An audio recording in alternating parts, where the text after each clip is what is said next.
Hello बच्चों, let's read this question. The question says perisperm are found in। यहाँ question में बता रहे हैं कि पेरिस्पर्म हमें कहाँ देखने को मिलते हैं। Option A barley, castor, sunflower. Option B black pepper, beet. Option C apple, strawberry and option D castor, maize. To answer this question, let us understand the key concept of this question. Here, the key concept is perisperm.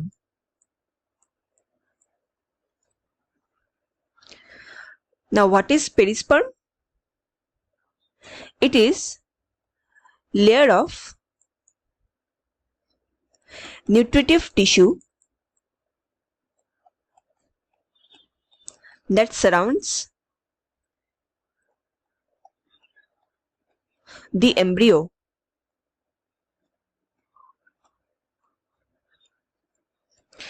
Perisperm, these are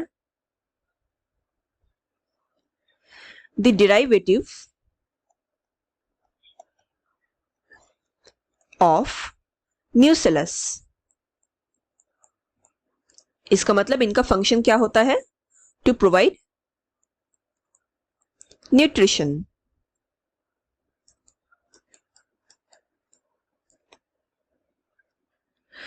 now perisperm का formation कैसे होता है, आइए इसको थोड़ा समझते हैं।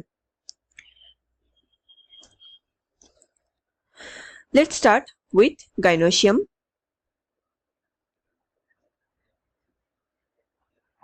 This is the female reproductive organ, जिसके ऊपर पोर्शन में हमें स्टिग्मा देखने को मिलते हैं। It is the style region and नीचे हमें ओवेरी देखने को मिलते हैं। ओवेरी के अंदर हमें ओव्यूल पाया जाता है। ओव्यूल को मेगा स्पोरेंजियम भी कहा जाता है। मेगा स्पोरेंजियम के अंदर वन सेल को चूज किया जाता है as megaspore mother cell out of all the other cells present in megasporangium. इसी मेगास्पोर मदर सेल से उसमें मियोसिस होगा एंड 4 सेल्स फॉर्म होते हैं जिनको मेगास्पोर्स कहा जाता है। 4 सेल्स में से 3 सेल्स डिजेनरेट हो जाते हैं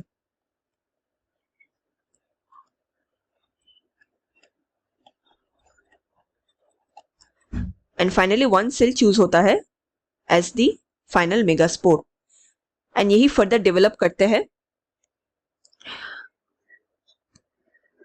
into female gametophyte or the embryo sac। इसी embryo sac में फर्टिलाइजेशन होता है एंड फर्दर embryo का फॉर्मेशन एंड डेवलपमेंट होता है। सो अगर हम इसका डायग्राम देखें, this is the megasporangium and megasporangium के अंदर ढेर सारे सेल्स पाए जाते हैं। इसमें से एक सेल चूज होता है एज मेगास्पोर मदर सेल।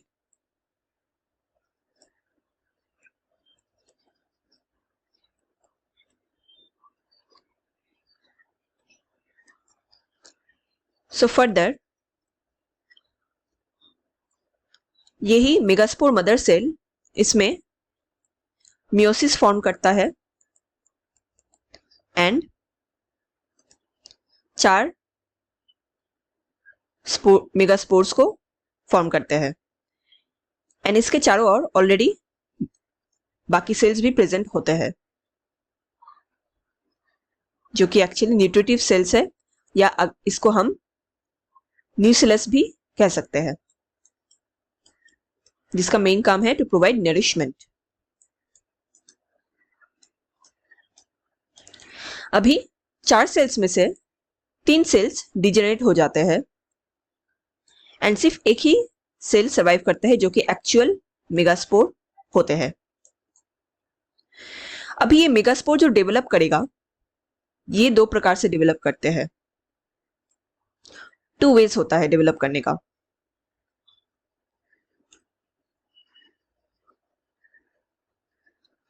पहला वे है कि जो मेगास्पोर जो 1 सेल फॉर्म हुआ ये सेल बाकी जो प्रेजेंट न्यूक्लियस सेल है जो न्यूट्रिटिव सेल्स है उन सबको कंज्यूम करके खुद को ग्रो कर देगा।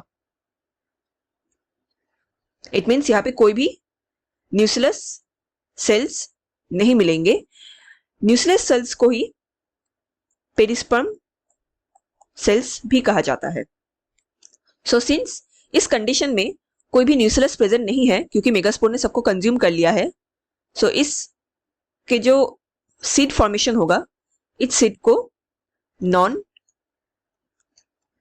पेरिस्पर्मिक सीड कहा जाएगा। इसके एग्जाम्पल्स होते हैं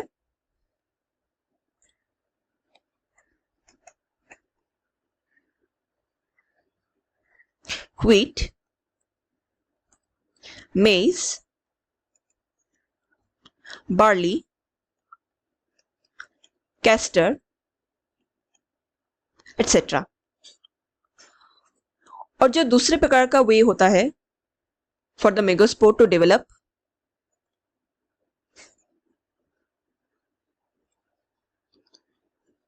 इसमें क्या होता है,